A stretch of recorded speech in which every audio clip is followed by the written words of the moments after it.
Bismillahirrahmanirrahim. Assalamualaikum warahmatullahi wabarakatuh. Salam sehat dan salam sejahtera untuk semuanya. Selamat datang kembali di channel Bidan Cahya. Oke, sebelum kita melanjutkan diskusi kita untuk kesempatan kali ini, jangan lupa untuk subscribe dulu. Baik, terima kasih yang sudah subscribe. Oke, kembali kita akan membahas soal-soal hukum bidan dan untuk kesempatan kali ini kita akan melanjutkan pembahasan untuk topik kehamilan. Baik, kita langsung saja ke soal yang pertama untuk topik kehamilan. Soal pertama.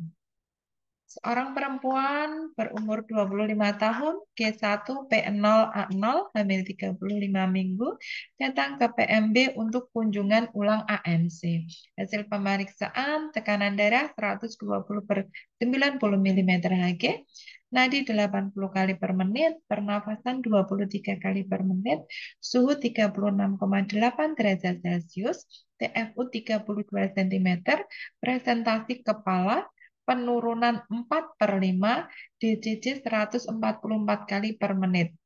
Pertanyaannya, pendidikan kesehatan apakah yang paling tepat pada kasus tersebut? A. Persiapan persalinan. B. Pemenuhan kebutuhan nutrisi. C. Mendorong perilaku yang sehat. D. Mengenali adanya kelainan letak. E. Membangun hubungan saling percaya. Kita lihat bagaimanakah pembahasannya, bahwa pada soal kita temukan kata kuncinya, yaitu pasien hamil 35 minggu. Ya, hamil 35 minggu, kemudian ini adalah G1. Dan dari pemeriksaan yang lain tidak ditemukan masalah. Sehingga jawaban yang paling tepat itu adalah diberikan pendidikan kesehatan tentang persiapan persalinan. Apa penkes persiapan persalinan? Persiapan persalinan itu apa? Itu adalah segala sesuatu yang disiapkan dalam menyambut kelahiran anak oleh ibu yang bertujuan untuk menyiapkan semua kebutuhan selama kehamilan maupun proses persalinan. Karena mengingat pada kasus tersebut ibu adalah G1 dan sudah trimester 3 dan tidak ditemukan permasalahan yang lain. Kita lihat opsi jawaban yang lain. Yang lain ada pemenuhan kebutuhan nutrisi. Juga tidak ditemukan adanya indikasi untuk perlunya diberikan penkes tentang kebutuhan nutrisi. Karena tidak ada masalah pada nutrisi yang ada pada data yang ditemukan. Kemudian untuk option C, mendorong perilaku yang sehat, itu juga tidak ada data yang mengarah untuk pentingnya diberikan penkes tentang perilaku hidup yang sehat. Kemudian untuk D, mengenali adanya kelainan letak. Pada data kita temukan bahwa presentasi kepala penurunan 4/5, jadi nggak ada masalah. Tidak ada indikasi untuk adanya kelainan letak. Jadi tidak perlu diberikan penkes tentang kelainan letak. Kemudian membangun hubungan saling percaya juga tidak ada indikasi karena pasien adalah ANC kunjungan ulang. Sehingga di riwayatnya kunjungan ANC-nya tidak ada masalah. Sehingga dari 5 opsi jawaban yang ditawarkan, yang paling tepat itu adalah penkes pendidikan kesehatan tentang persiapan persalinan. Jadi jawabannya adalah A, persiapan persalinan. Oke, soal selanjutnya. Seorang perempuan berumur 28 tahun, G3, P2A0, hamil 10 minggu, datang ke PMB dengan keluhan sering BAK sejak hamil. Hasil pemeriksaan KO baik, tekanan darah 120 per 80 mm Hg, nadi 88 kali per menit, suhu 36,3 derajat Celcius, pernafasan 24 kali per menit, berat badan sebelum hamil 46 kg, berat badan saat hamil ini 48 kg, tinggi badan 158 cm, konjungtiva merah muda, TFU 3 jari di atas simfisis, DCC 138 kali per menit, HB 11 gram per sen. Pertanyaannya, Faktor penyebab apakah yang paling mungkin pada keluhan tersebut? A. Penekanan kandung kemih. B. Peningkatan kerja ginjal. C. Perubahan kerja jantung. D. Perubahan psikologis. E. Retensi cairan. Kita lihat pada kasus. Bagaimanakah pembahasannya? Bahwa yang menjadi keluhan pada kasus itu adalah sering BAK sejak hamil. Kita tahu bahwa pada masa kehamilan terjadi perubahan hormon. Nah, perubahan hormon ini membuat aliran darah dan cairan ke ginjal menjadi lebih cepat sehingga ibu hamil akan lebih sering BAK. Selain itu, pertumbuhan janin, kemudian pembesaran uterus ya di dalam kandungan itu bisa menekan kandung kemih itu menyebabkan ibu hamil itu menjadi lebih sering untuk BAK. Jadi, jawaban yang paling tepat itu dari 5 opsi yang ditawarkan itu adalah A, penekanan kandung kemih. Karena di opsi tersebut tidak ada jawaban perubahan hormonal. Ya. Peningkatan kerja ginjal tidak. Karena ginjalnya tidak bekerjanya wajar saja, tidak ada peningkatan kerja, kemudian perubahan kerja jantung juga tidak, perubahan perubahan psikologis itu juga tidak menyebabkan peningkatan BAK, ya, sehingga jawaban yang paling tepat itu adalah A, penekanan kandung kemih. Oke, soal selanjutnya. Seorang perempuan berumur 27 tahun, G2 B1A0, hamil 16 minggu, datang ke puskesmas dengan keluhan pusing dan sering lelah sejak 1 minggu lalu. Hasil pemeriksaan KO baik, tekanan darah 90/60 mm Hg, nadi 80 kali per menit, suhu 36,5 derajat Celcius, pernafasan 20 kali per menit, konjungtiva pucat, telapak tangan dan kuku pucat, DJJ 140 kali per menit teratur, HB 9,8 gram per sen. Pertanyaannya, asuhan apakah yang paling tepat pada kasus tersebut? A. Konsumsi makanan tinggi kalori. B. Pemberian kalsium. C. Pemberian tablet Fe. D. Batasi aktivitas. E. Istirahat cukup. Ya, kita lihat pembahasannya bahwa yang menjadi keluhan pada ibu itu adalah pusing dan sering lelah sejak 1 minggu lalu, ditambah dengan hasil pemeriksaan konjungtiva pucat dan pemeriksaan HB 9,8 gram per dl. Ya. Jadi ini ada keluhannya itu adalah sering kencing ya. Pasien mengeluh sering kencing.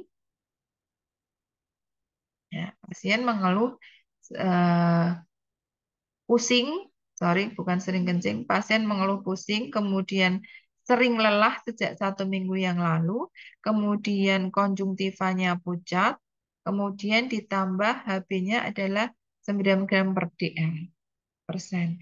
Sehingga itu mengarah pada kondisi pasien mengalami anemia.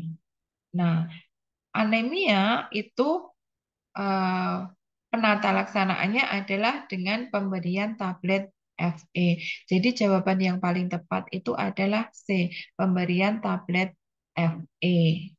Bukan konsumsi makanan tinggi kalori. Itu bukan untuk meningkatkan kadar hemoglobin dalam darah. Karena kita tahu bahwa anemia itu adalah suatu kondisi di mana kekurangan kadar hemoglobin. Ya.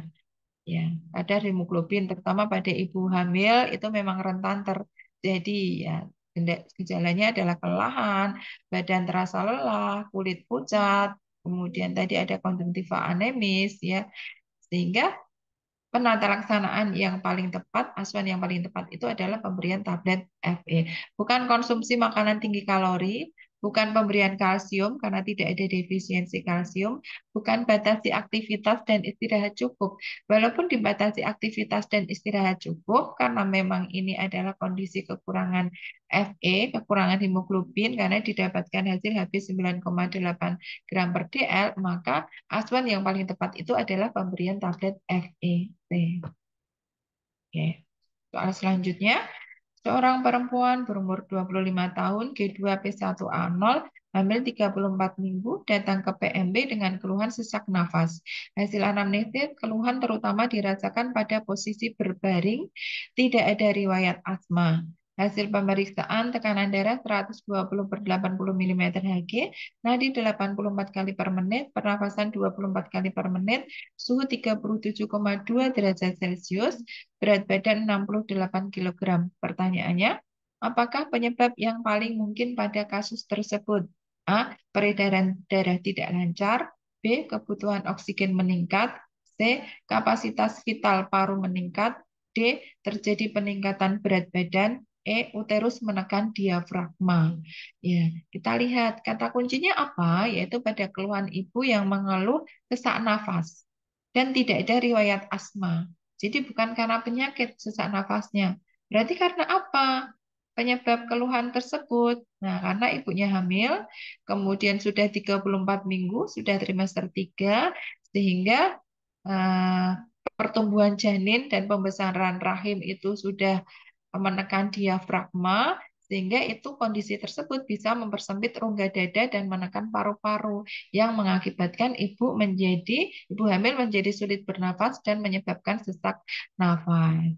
Jadi penyebab keluhan yang paling mungkin pada kasus tersebut itu adalah uterus menekan diafragma. Bukan peredaran darah tidak lancar. Peredaran darah tidak lancar itu tidak menyebabkan sesak nafas.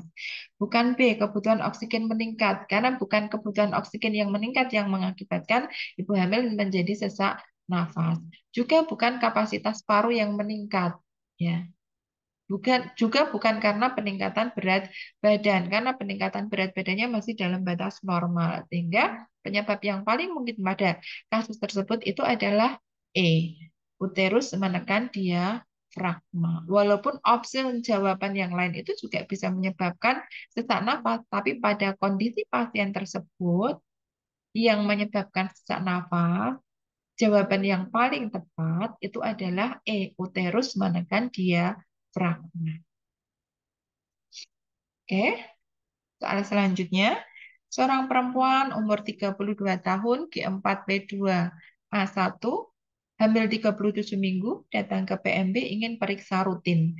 Hasil anamnesis, pusing dan tegang pada tengkuk sejak 3 minggu yang lalu.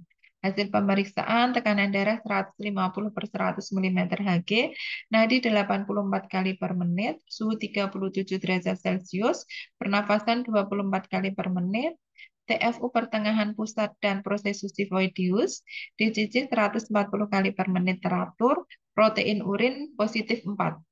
Pertanyaannya, apakah asuhan yang paling tepat pada kasus di atas? A. Pasang infus. B. Anjurkan istirahat total. C. Berikan obat antihipertensi. D. Rujukan untuk terminasi kehamilan. E. Konsumsi antioksidan vitamin C dan E. Baik, kita lihat pada kasus kita menemukan beberapa data. Beberapa data yang mengarah pada pasien adalah mengalami preeklamsi. Apa data yang mengarah pada pasien preeklamsi? Yaitu pasien mengeluh dari hasil anamnesis pusing dan tegang pada tengkuk sejak 3 minggu yang lalu. Ya. Kemudian hasil pemeriksaan tekanan darahnya lebih dari 140, ya ada 150 per 100 hasilnya. Kemudian didapatkan hasil pemeriksaan penunjang protein urinnya positif 4. Dan pasien sudah trimester 3, sudah di 37 minggu. 37 minggu itu janin itu sudah mampu untuk hidup di dunia luar.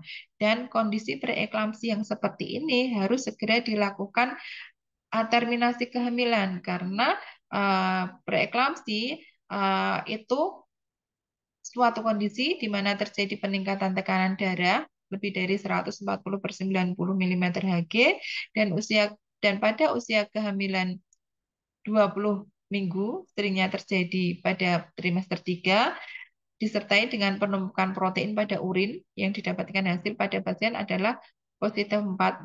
Maka tata laksana atau terapi utama pada preeklamsi adalah dengan persalinan atau terminasi kehamilan.